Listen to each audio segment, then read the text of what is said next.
Pour vos portails et garde-corps, faites le choix de Finalu Clos 2000. Votre spécialiste depuis plus de 25 ans, zone artisanale de la tannerie à Ancerville. Contactez-nous pour vos études et rénovations 03 29 75 22 25 ou sur clos2000.fr. Ouvert du lundi au vendredi et le samedi sur rendez-vous. Des pompiers haut-marnais et meusiens sont partis de Chaumont ce matin pour la Guadeloupe pour venir en renfort aux pompiers d'outre-mer. Cet été, la mission locale a sillonné les routes haut-marnaises à la rencontre des jeunes vacanciers. Et enfin, nous irons sous terre à la rencontre de l'association de spéléologie de Haute-Marne.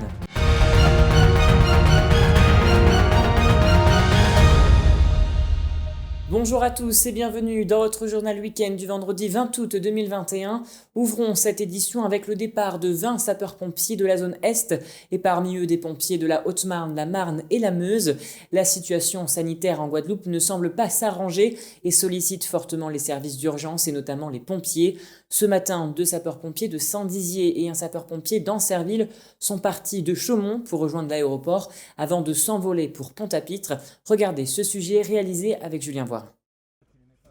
Casque et uniforme dans la valise, ces sapeurs-pompiers de la Haute-Marne s'apprêtent à s'envoler direction la Guadeloupe, non pas pour des vacances, mais pour prêter main forte à leur homologue. Au total, ce sont 20 pompiers de la zone Est qui se sont envolés ce vendredi. Davy et Guillaume, 2 pompiers professionnels de Saint-Dizier, sont les 2 seuls du département à avoir été choisis. C'était obligatoire de partir. Je suis originaire de là-bas, j'ai de la famille là-bas, j'ai mes amis, je connais pas mal de monde. Donc pour moi, je me sentais plus qu'obligé, encore plus que d'habitude, de porter ma pierre à l'édifice et d'aller aider là-bas. Pour moi, c'est le premier voyage à une si grande distance. Maintenant, au niveau des missions, on n'a aucune inquiétude, on connaît notre boulot, on sait faire et on s'adaptera très facilement sur place. Mais les 2 bragards ne sont pas partis seuls de Chaumont. Ils étaient accompagnés du caporal Dimitri Beauvais, pompier de la Meuse, ainsi qu'un pompier de la Côte d'Or, pour rejoindre les autres sapeurs-pompiers de la Marne, des Ardennes ou encore du Haut-Rhin, afin de partir aux Antilles et effectuer leurs missions qui leur seront attribuées. On part en tant que relève de personnels qui sont déjà sur place. Le motif initial de la relève est un renfort, une relève de secours à personne. On peut être détaché en centre de secours, faire des missions d'incendie comme on fait ici, des missions de secours routiers ou autres. Ce départ est un effort assez conséquent, mais cela relève d'une volonté politique du président du département, Nicolas Lacroix, de s'engager sur ces renforts. C'est un message fort qu'on envoie. Le département de la Haute-Marne est présent, le SDIS 52 est présent pour contribuer et apporter notre pierre à cet élan de solidarité et de présence pour aider tous les Français ultramarins. Un renfort qui va être également enrichissant pour ces sapeurs-pompiers, puisqu'une chose est sûre, ils vont également prendre de l'expérience durant ces 15 jours de mission. La mission locale de Saint-Dizier était présente jeudi à Sainte-Marie-du-Lac de Nuisemont au lac du Der. L'occasion de faire découvrir qui ils sont et leurs services adressés aux 16-25 ans et déscolarisés sans condition de diplôme. Des préjugés existent autour de cette structure, préjugés qu'ils s'amusent à déconstruire en allant vers le public. Regardez ce reportage. Tout l'été, la mission locale de Saint-Dizier se rapproche du public à travers des initiatives, notamment comme celle de jeudi dernier, où elle était présente au lac du Der. Son but ?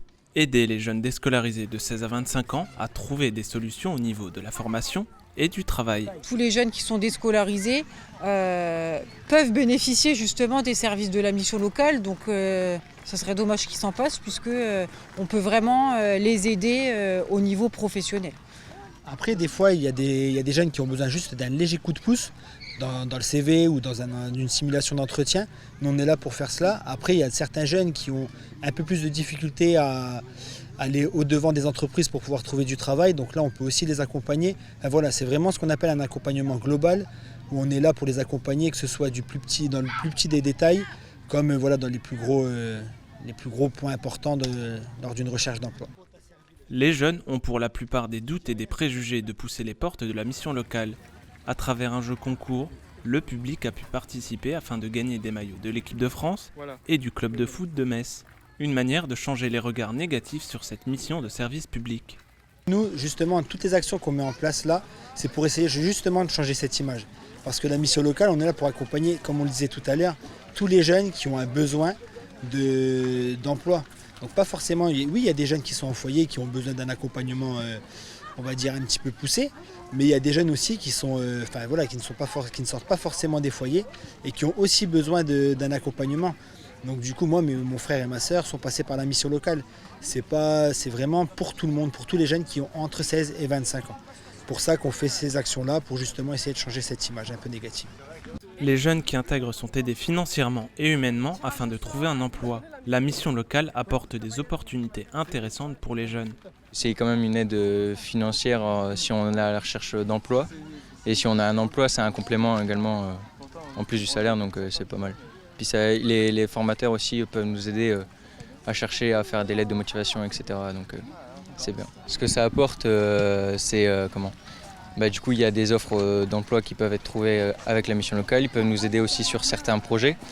Donc à la recherche d'emploi, ils peuvent aussi nous proposer des offres également. Puis il y a aussi du ramassage de déchets aussi qui a été mis en place cette année. Donc il y a plein de choses comme ça qui sont mises en place. Sortie des bureaux, la mission locale a posé ses valises à côté de l'eau.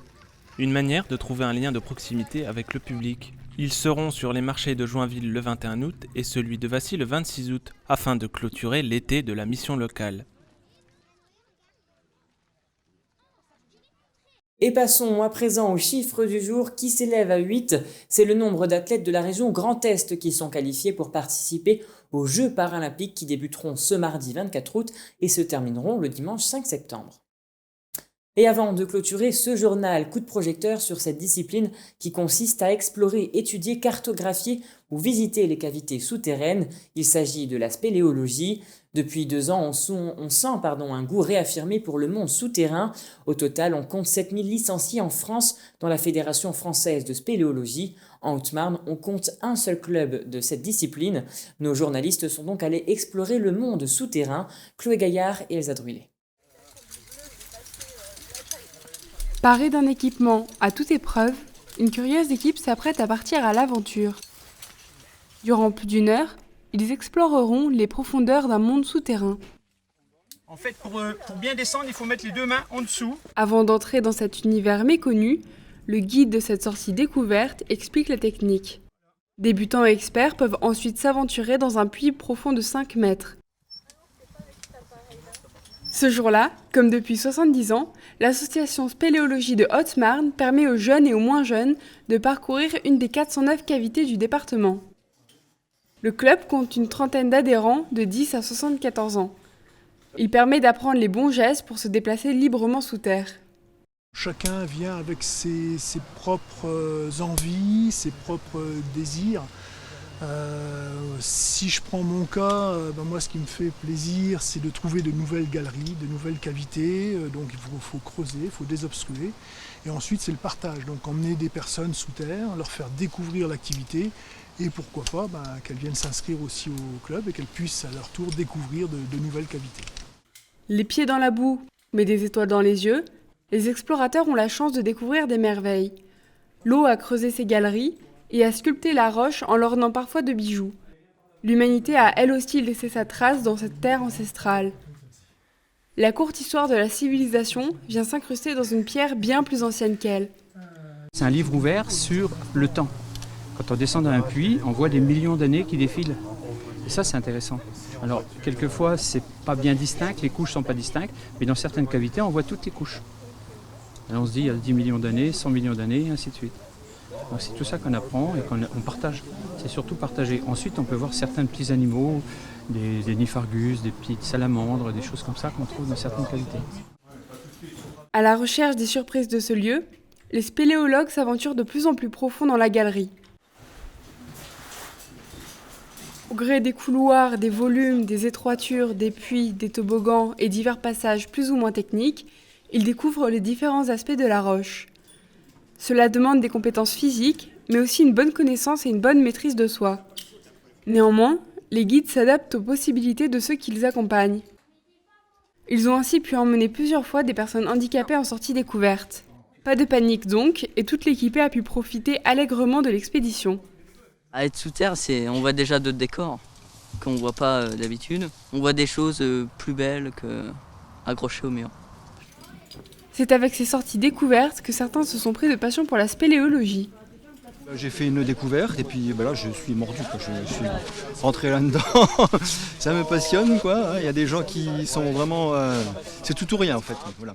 D'après l'association, on estime à environ 10% le nombre de cavités découvertes dans le monde. De nombreuses découvertes sont encore à faire, tant d'un point de vue géologique, archéologique ou encore topographique. En gravissant les parois ou en plongeant dans des cours d'eau souterrains, ces explorateurs ont espoir de tomber sur de nouvelles merveilles dans le mystère de ce monde obscur.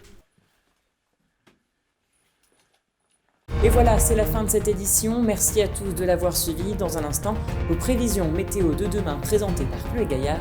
Très belle soirée. Toute l'actualité qui vous concerne, à voir et ou à revoir, dès maintenant sur puissancetélévision.fr et sur notre application mobile.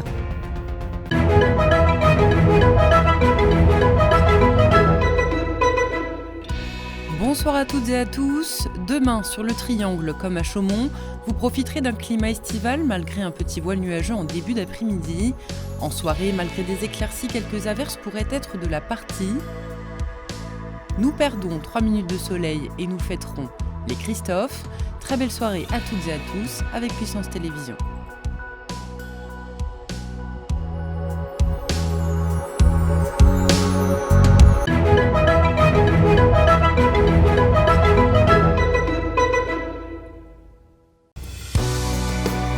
Évadez-vous cet été en regardant la météo des plages sur Puissance Télévision avec le lac du Der. Le lac du Der, la mer en Champagne.